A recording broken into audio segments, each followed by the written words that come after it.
Mesdames et messieurs, bienvenue dans le journal sur le Roval Béni TV.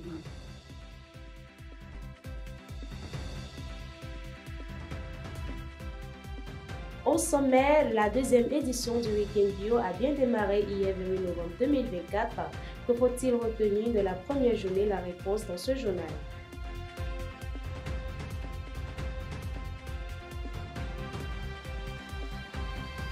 Nous parlons de l'agriculture urbaine dans le dossier d'aujourd'hui, une pratique qui prend un peu plus d'ampleur en milieu urbain. Que faut-il comprendre sur cette forme d'agriculture? Élément de réponse avec Maël Anatole. Voici ce qu'il faut retenir des grandes lignes de ce journal. Restez avec nous pour les détails.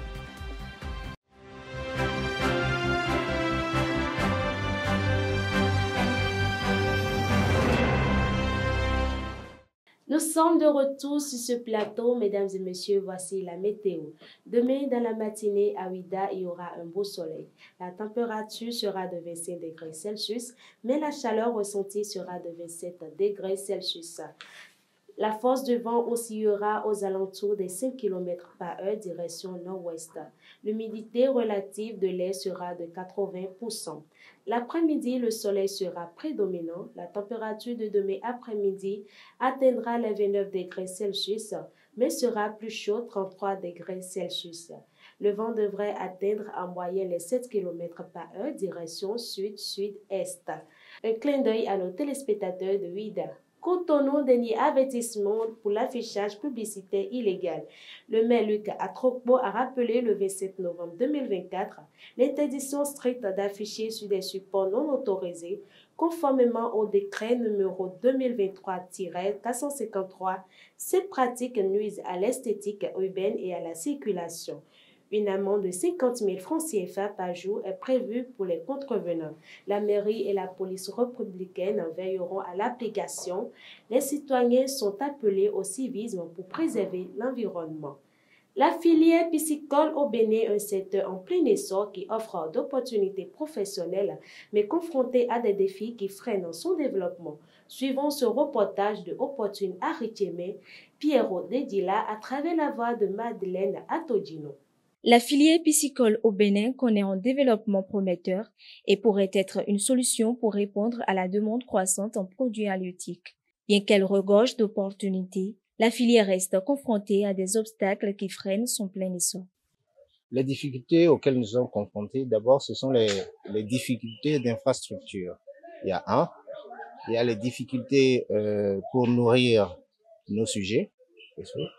Et je pense que c'est surtout ça qui est important. Surtout que dans notre domaine, nous avons deux types de poissons que nous élevons. Nous avons les tilapias et puis les clarias. Bon, les clarias, actuellement, nous avons des difficultés parce que l'écoulement n'y est pas.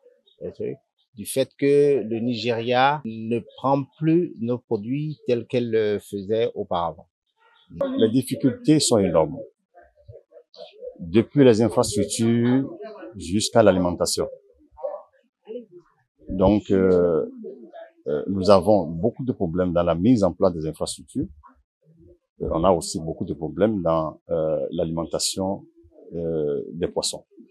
L'alimentation, les acteurs de la filière se cherchent sérieusement pour relever les défis, sans oublier tout le déploiement de l'État central dans le but de résorber le problème. Il faut que les acteurs aient de l'aliment local, performant, de qualité et qui répondent aux besoins de la filière.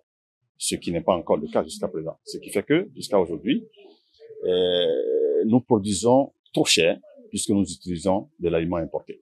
Dans l'espoir d'un développement durable de la pisciculture au Bénin, le gouvernement mène plusieurs efforts qui pourraient améliorer le secteur d'ici quelques années. Nous avons 7 actions prioritaires dans le cadre de la mise en œuvre du PNDF, dont une qui consiste la mise à disposition des équipements aux pisciculteurs pour rendre plus performants leur activité.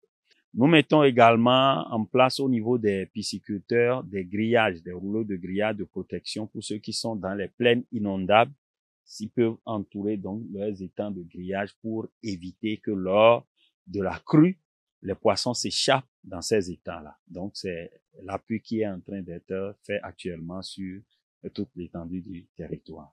En dépit des défis, le secteur de la pisciculture demeure une alternative pour renforcer la sécurité alimentaire au Bénin et booster l'économie nationale. Dédiée à l'agriculture biologique et écologique, la deuxième édition du Week-end Bio a ouvert ses portes hier jeudi 28 novembre 2024 sur l'esplanade de la mairie de Nati Tengu. Ce qu'il faut retenir de cette première journée avec Jean-Baptiste Rontono, Jean-Dac Torono avec la signature vocale de Maël Anaton. En prélude au lancement officiel de la deuxième édition du Week-end Bio, organisé par le projet KCOA à Nati Tengu au Bénin, les différents forains ont eu droit à une séance de renforcement de capacité ce jeudi 28 novembre 2024. Au cours de cette séance, les participants ont été entretenus sur les notions de l'agroécologie ainsi que sur les mesures pour optimiser sa présence à une foire de produits bio. Il y a 3 étapes. Il y a la phase préparatoire, tout ce qu'il faut faire avant de participer à la foire. Donc, où il faut se fixer un objectif ou des objectifs et élaborer un budget et les éléments qu'il faut prendre en compte dans la budgétisation. Et après ça, nous avons parlé de comment s'y prendre pendant la foire. Bien connaître le produit qu'il faut présenter parce que il faut connaître le produit pour pouvoir convaincre les visiteurs à aimer le produit pour acheter. Après la foire, il faut mesurer le retour après investissement. Donc, il faut voir quels sont les objectifs que les forains se sont fixés au départ. Et après la foire, faire une comparaison entre le résultat et les objectifs initiaux.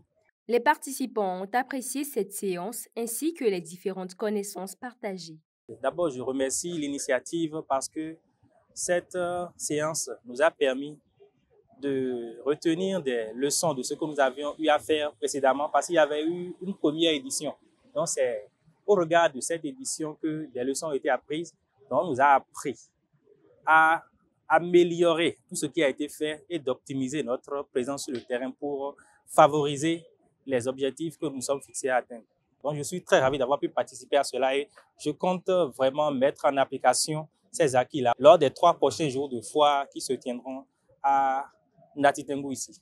Je tiens à remercier sincèrement le projet KCOA. C'est une belle initiative. Ça nous a permis de savoir beaucoup de choses, d'acquérir des nouvelles connaissances. Ça nous a permis de savoir comment faire une foire. Ça nous a permis de savoir quels sont les préparatifs avant la foire et pendant la foire maintenant, quelles sont les stratégies à adopter pour mieux vendre son produit. Il faut souligner que cet événement connaîtra une panoplie d'activités telles qu'une exposition vente de produits bio de qualité, des ateliers pratiques pour renforcer les compétences en marketing et en commercialisation des produits bio, ainsi que des opportunités de réseautage avec des professionnels de l'agriculture écologique et biologique.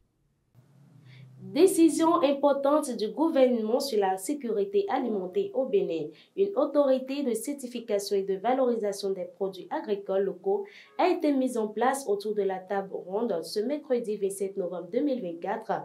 Le Conseil des ministres tenu sous la présidence de son Excellence M. Patrice Talon a validé la création d'une autorité de mise en consommation. Cette réforme vise à améliorer la qualité des produits alimentaires et non alimentaires tout en renforçant la compétitivité des produits agricoles sur les marchés régionaux et internationaux. L'agriculture urbaine, une variante de l'agriculture au Bénin, transforme nos villes en véritables jardins comestibles. Étant de plus en plus intégrée dans les habitudes de certains citadins, elle prend place et offre de bénéfices. Notre équipe a rencontré une agronome passionnée. Elle partage son expérience. Reportage signé Maël Anaton et Martial Aronso. À Cotonou, à Bomekelavi et bien d'autres espaces urbains, Produire ses propres fruits, légumes et épices à domicile devient chose courante. Au moyen de techniques et astuces, des cours de maison, des dalles ou même des espaces publics sont optimisés et exploités pour donner vie à des produits frais. Nous faisons les légumes fruits comme la tomate, le concombre et le piment. À part ça, nous faisons également les légumes racines comme la betterave, la carotte et le navet. Ici, nous faisons les cultures dans des bacs ou soit dans des sachets qui sont adaptés pour la production. À part ça, nous utilisons également des matériaux que nous suspendons au niveau des murs pour pouvoir optimiser l'espace et tout. Donc, c'est à peu près ce que nous faisons. À part ça, on fait également quelques cultures directement au sol. Face aux défis de la sécurité alimentaire et des challenges de la production rurale, l'agriculture urbaine offre aux citadins quelques avantages. Ce que nous cultivons ici, nous consommons nous-mêmes ce que nous cultivons et ça nous permet d'améliorer notre qualité de vie parce qu'on sait ce qu'on consomme. On connaît bien la qualité de ce qu'on consomme puisque ici on n'utilise pas de produits chimiques pour pouvoir cultiver. Donc on est sûr de ce que nous consommons, donc ça améliore notre qualité de vie.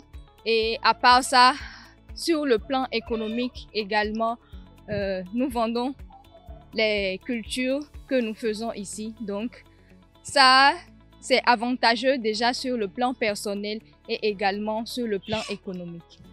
Pour les citadins chez qui l'agriculture urbaine prend racine dans les cœurs, quelques recommandations sont nécessaires. Sur un espace urbain, les sols sont souvent moins fertiles. Donc, il faut apporter de l'engrais. Et généralement, nous, on utilise les fientes de volaille pour pouvoir amender ces cultures-là. Déjà, moi, je dis toujours que pour faire l'agriculture, surtout pour pouvoir cultiver les légumes, on n'a pas besoin de beaucoup d'espace. Même chez vous, vous pouvez opter pour les cultures sur des dalles ou bien même dans de petits pots. Et cela vous permet de contrôler votre alimentation, ce que vous mangez. Vous êtes sûr de la qualité de ce que vous mangez. Pour pouvoir débuter une activité, je vais dire, de culture de légumes, ça serait bien que vous vous fassiez former. C'est très important. Là, vous n'allez pas faire beaucoup de pertes. Vous savez déjà quoi faire et tout ce que vous allez utiliser comme matériel et comment bien le faire. Donc, ça vous permet de gagner du temps et de l'argent. Donc, c'est très primordial de se faire former avant de débuter. Cette forme d'agriculture s'enracine dans les habitudes et apparaît comme un moyen de se reconnecter à la terre nourricière. Un moyen de combiner espace urbain, production agricole de proximité et sécurité alimentaire.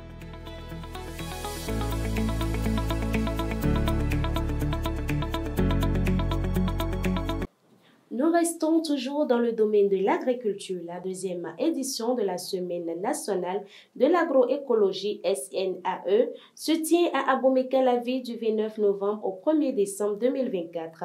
Placée sous le thème La transition agroécologique à l'aide de la promotion des filières agricoles, défis, enjeux et perspectives. Cette rencontre organisée par le CCNAE réunit divers acteurs pour débattre des stratégies innovantes visant à renforcer les filières agricoles durables. Avant les informations au-delà de nos frontières, notre groupe de chaîne, le Rural Bénin TV, vous offre une vitrine exceptionnelle pour mettre en lumière vos activités. Grâce à sa parution hebdomadaire, notre journal valorise vos initiatives et vous permet de toucher une audience plus large et ciblée.